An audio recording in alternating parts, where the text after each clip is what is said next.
ಕಾರ್ಗಿಲ್. ಭಾರತ ಎಂಬುದು ಒಂದು ಪ್ರೀತಿಯ ಮರ. ಕಾರ್ಗಿಲ್ ಯುದ್ಧದ ನೆನಪುಗಳ ಸರಮಾಲೆಯಲ್ಲಿ ನಿರ್ಗಮಿಸಿದ ಜೀವಗಳಿಗೆ ಅಶ್ರುತರ್ಪಣೆ.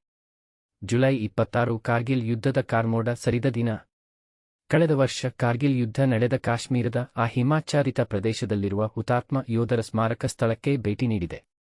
ಆ ಯುದ್ಧದಲ್ಲಿ ಮಡಿದವರ ಸಮಾಧಿ, ಪ್ರತಿಕೃತಿ, ಹೆಸರುಗಳು ಮತ್ತು ಆ ಬಗ್ಗೆ ನಿರ್ಮಿಸಿರುವ ಸಾಕ್ಷ್ಯಚಿತ್ರವನ್ನು ಸಹ ವೀಕ್ಷಿಸಿದೆ.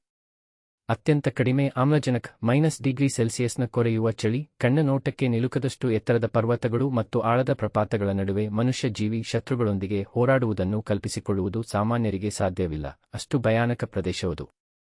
ಪ್ರವಾಸಿಗರಿಗೆ ಸುಂದರ ರಮಣೀಯ ಎನಿಸುತ್ತದೆ.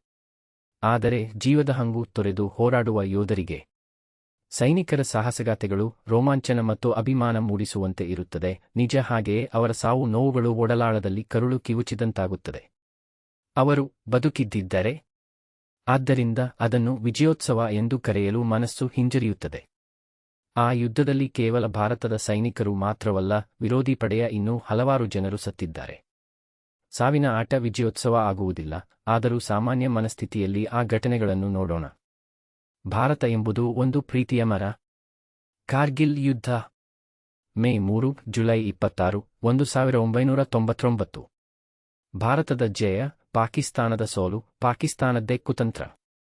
ಆದರೆ ಇದು ವಿಜಯೋತ್ಸವವೇ ಅಥವಾ ಹುತಾತ್ಮ ಜೀವಗಳ ಆಶ್ರುತರ್ಪಣವೇ? ಸತ್ತಿದ್ದು ಮನುಷ್ಯರಾಗಿದ್ದು, ಬದುಕಲು ಸೈನಿಕ ಎಂಬ ದೇಶ ಸೇವೆಯ ವೃತ್ತಿ ಆರಿಸಿಕೊಂಡ ಭಾರತ ಮತ್ತು ಪಾಕಿಸ್ತಾನದ ಅಮಾಯಕ ಸೈನಿಕರು, ಜೊತೆಗೆ ದಾರಿ ತಪ್ಪಿ ಭಯೋತ್ಪಾದಕರಾದವರೂ ಸೇರಿದ್ದರು. ಪರ್ವೇಜ್ ಮುಷರಫ್ ಎಂಬ ವ್ಯಕ್ತಿಯ ತೆವಲಿಗೆ ಸಾವಿರಾರು ಜೀವಗಳ ಬಲಿ. ಆಕ್ರಮಣ ಮಾಡಿದವರು, ರಕ್ಷಣೆಗೆ ಹೋರಾಡಿದವರು ಇಬ್ಬರೂ ಹತ್ಯೆಗೊಳಗಾದರು.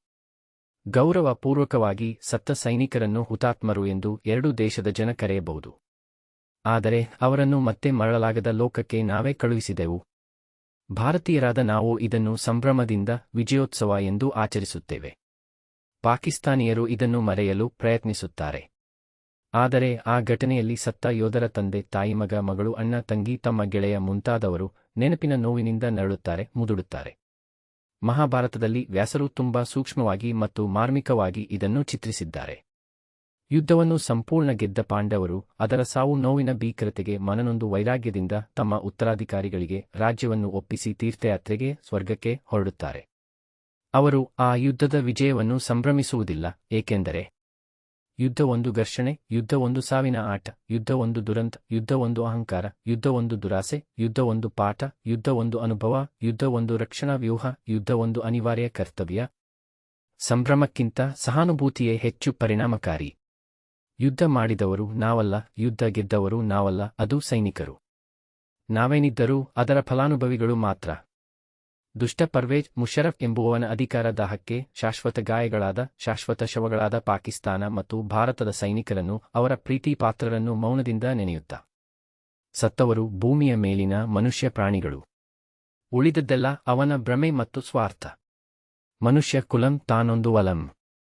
ವಿಶ್ವ ಮಾನವ ಪ್ರಜ್ಞೆಯೇ ನಮ್ಮನ್ನು ವಿಶಾಲತೆಯೆಡೆಗೆ, ನೆಮ್ಮದಿಯೆಡೆಗೆ, ಬದುಕಿನ ಸಾರ್ಥಕತೆಯೆಡೆಗೆ ಸಾಗುವಂತೆ ಮಾಡುತ್ತದೆ. ಹೌದು, ಹೇಳಬಹುದು.